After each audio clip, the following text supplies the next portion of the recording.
ကဲချစ်တို့ရဲ့ဒီတစ်ခေါက်ကျွန်တော်ခီးသွားတာလေးလိုက်ပြမယ်နော်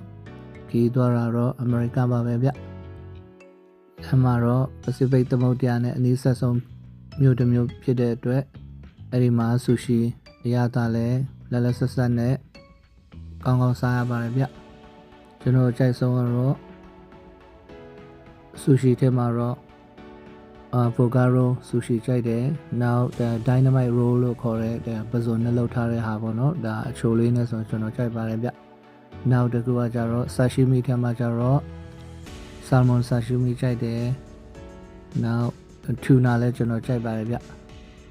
ဒီဘက်မှာကတော့မုံလာဥကိုအချောင်းလေးနေချစ်ပြီးတော့ပေါ့နော်အချိုလေးနဲ့လုပ်ပေးထားတယ်ဒီမှာချပေးထားတဲ့ wasabi လေးကနည်းနည်းဆက်တယ်ဗျဂျင်းနဲ့ဆိုတော့လည်းနည်းနည်းတွဲဖက်လို့တော့အဆင်ပြေရနော်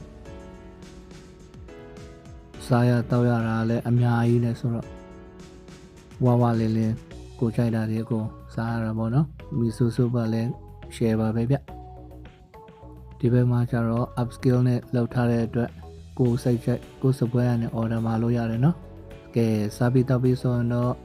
San Francisco တရားကြီးကိုလာလာပပ၄ချိန်မြောက်ကျွန်တော်ပြန်ကြည့်ပြီဗျ